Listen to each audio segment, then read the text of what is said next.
All right, guys, here we go. And in this segment, we're going to talk about the hurricane stocks. And we posted about this beginning of the week. And then we have a hurricane coming down on us now, Hurricane Ian, as you can see here. And these are different tracking. You know, you've probably seen this 1,000 times, these different tracking scenarios, algorithms here. And, you know, it could maybe not hit into Pampa to Jacksonville. And by the time it gets there, the reason why it's such a big deal when these storms hit the Gulf, it's a lot warmer air, warmer climate, and it really spins it up and can get these hurricanes really hitting hard, unfortunately, into some of these areas. And sometimes even over here, you know, on the Texas side, that Galveston area, etc. But right now, we just want to go over, you know, a few of these stocks that could possibly get a bounce just on the news, quite honestly, of a potential hurricane. Hopefully, they won't hit land or hit hard or anything, dissipate by the time they get there. But you never can know, and you got to be prepared. And one of them, of the list over here, some of these you can just tell by the symbol, you know, who they are, what they are. But some people may or may not know about ACM, and this is the weekly chart. Every candle is 1 week of price action.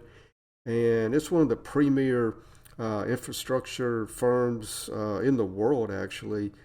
Design, plan, engineering, consulting, any type of big construction, renovation, that sort of deal. Fortune 500 company, of course.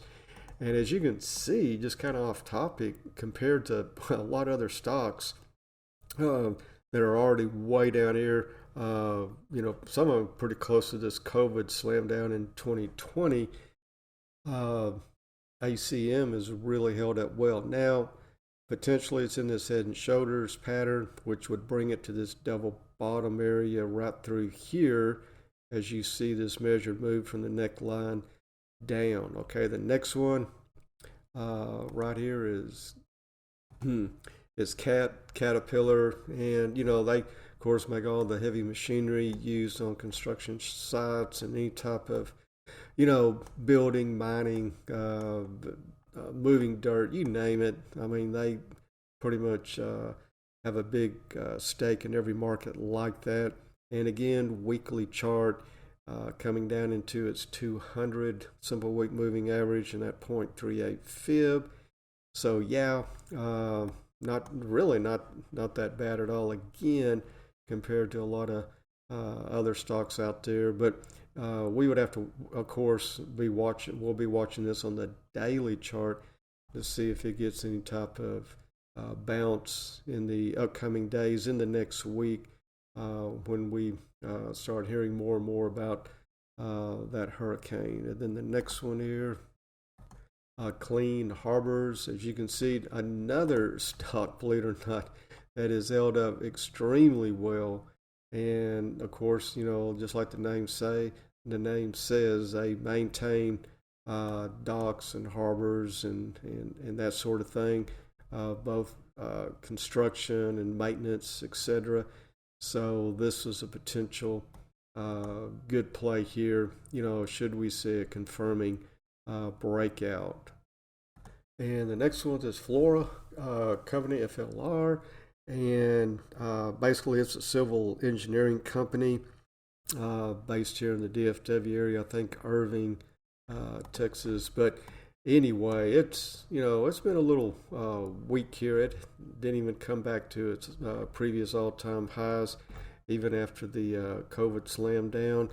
But, you know, needless to say, it could be a major player getting contracts in any area that needs, you know, civil engineering and those sorts of things.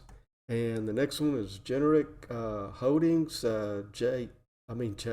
GNRC. And as you can see, I jumped in there Friday just for the simple reason prices coming down into this little low pivot area where the blue dash line is, and then our 0.618 fib. not only that, if they start, increasing those rolling blackouts and coming into winter, if the different wind and solar platforms obviously, can or won't keep up, a lot of people will be going and trying to buy generators. Of course, by that time, might be too late. And then also, you hear all the time how the generators are sold out at the Home Depots, Lowe's, Walmart's, whatever. When these hurricanes start coming to shore, you should really already have all that stuff, especially if you live in those areas before it even happens. And then another one that generally pops is Home Depot. We got into it off that hit of the 200. Friday down $10. But we'll see. And of course, we have our stop loss, ready to go in case it dumps more. But wanted to catch it just in case something popped off this weekend, which it looks like it has.